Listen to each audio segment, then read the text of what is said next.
پیدائش 42 باب۔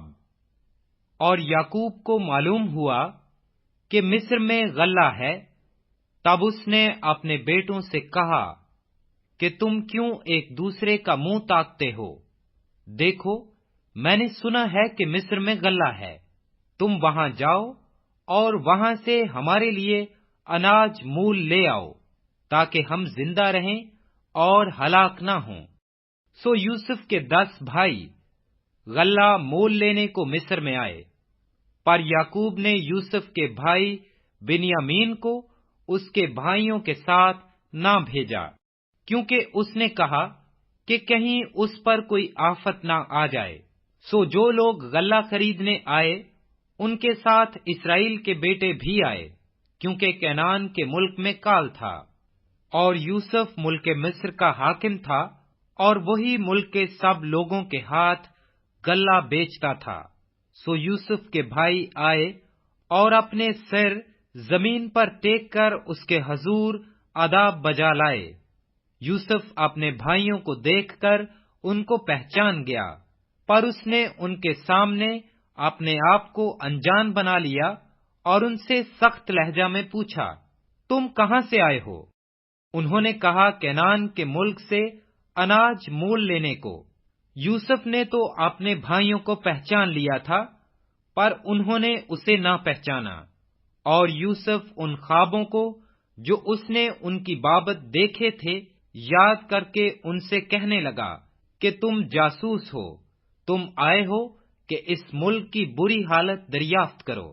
انہوں نے اس سے کہا، نہیں خداوند، تیرے غلام اناج مول لینے آئے ہیں، ہم سب ایک ہی شخص کے بیٹے ہیں، ہم سچے ہیں، تیرے غلام جاسوس نہیں ہیں۔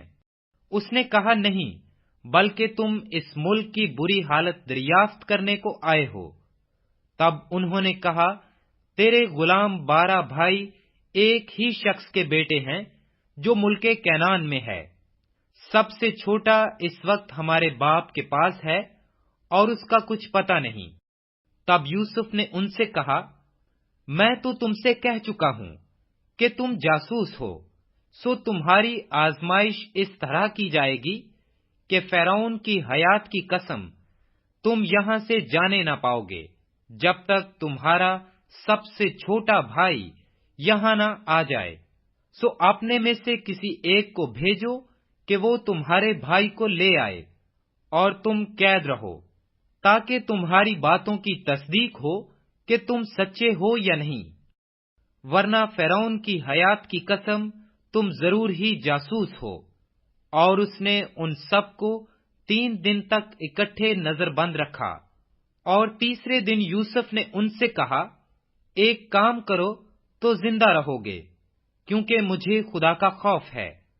اگر تم سچے ہو تو اپنے بھائیوں میں سے ایک کو قید خانہ میں بند رہنے دو، اور تم اپنے گھر والوں کے کھانے کے لیے اناج لے جاؤ، اور اپنے سب سے چھوٹے بھائی کو میرے پاس لے آؤ۔ یوں تمہاری باتوں کی تصدیق ہو جائے گی اور تم ہلاک نہ ہوگے۔ سو انہوں نے ایسا ہی کیا، اور وہ آپس میں کہنے لگے کہ ہم دراصل اپنے بھائی کے سبب سے مجرم ٹھہرے ہیں، کیونکہ جب اس نے ہم سے منت کی تو ہم نے یہ دیکھ کر بھی اس کی جان کیسی مصیبت میں ہے اس کی نہ سنی، اسی لیے یہ مصیبت ہم پر آ پڑی ہے۔ تب روبن بول اٹھا، کیا میں نے تم سے نہ کہا تھا کہ اس بچے پر ظلم نہ کرو، اور تم نے نہ سنا؟ سو دیکھ لو، اب اس کے خون کا بدلہ لیا جاتا ہے۔ اور ان کو معلوم نہ تھا کہ یوسف ان کی باتیں سمجھتا ہے، اس لیے کہ ان کے درمیان ایک ترجمان تھا۔ تب وہ ان کے پاس سے ہٹ گیا اور رویا، اور پھر ان کے پاس آ کر ان سے باتیں کی، اور ان میں سے شمعون کو لے کر ان کی آنکھوں کے سامنے اسے بندھوا دیا۔ پھر یوسف نے حکم کیا کہ ان کے بوروں میں اناج بھریں، اور ہر شخص کی نقدی اس کے بورے میں رکھ دیں، اور ان کو زاد راہ بھی دے دیں۔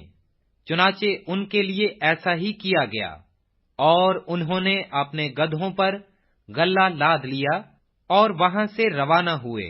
جب ان میں سے ایک نے منزل پر اپنے گدھے کو چارہ دینے کے لیے اپنا بورا کھولا تو اپنی نقدی بورے کے منہ میں رکھی دیکھی، تب اس نے اپنے بھائیوں سے کہا کہ میری نقدی پھیر دی گئی ہے، وہ میرے بورے میں ہے، دیکھ لو۔ پھر تو وہ حواس باختہ ہو گئے اور ہکا بکا ہو کر ایک دوسرے کو دیکھنے اور کہنے لگے، خدا نے ہم سے یہ کیا کیا؟ اور وہ ملک کنعان میں اپنے باپ یعقوب کے پاس آئے اور ساری واردات اسے بتائی اور کہنے لگے کہ اس شخص نے جو اس ملک کا مالک ہے ہم سے سخت لہجہ میں باتیں کیں اور ہم کو اس ملک کے جاسوس سمجھا۔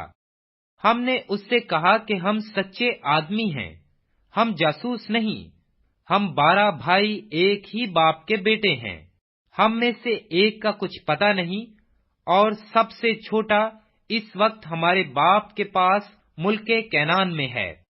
تب اس شخص نے جو ملک کا مالک ہے ہم سے کہا، میں اسی سے جان لوں گا کہ تم سچے ہو کہ اپنے بھائیوں میں سے کسی کو میرے پاس چھوڑ دو اور اپنے گھر والوں کے کھانے کے لیے اناج لے کر چلے جاؤ، اور اپنے سب سے چھوٹے بھائی کو میرے پاس لے آؤ، تب میں جان لوں گا کہ تم جاسوس نہیں بلکہ سچے آدمی ہو، اور میں تمہارے بھائی کو تمہارے حوالہ کر دوں گا۔ پھر تم ملک میں سوداگری کرنا۔ اور یوں ہوا کہ جب انہوں نے اپنے اپنے بورے خالی کیے تو ہر شخص کی نقدی کی تھیلی اسی کے بورے میں رکھی دیکھی، اور وہ اور ان کا باپ نقدی کی تھیلیاں دیکھ کر ڈر گئے۔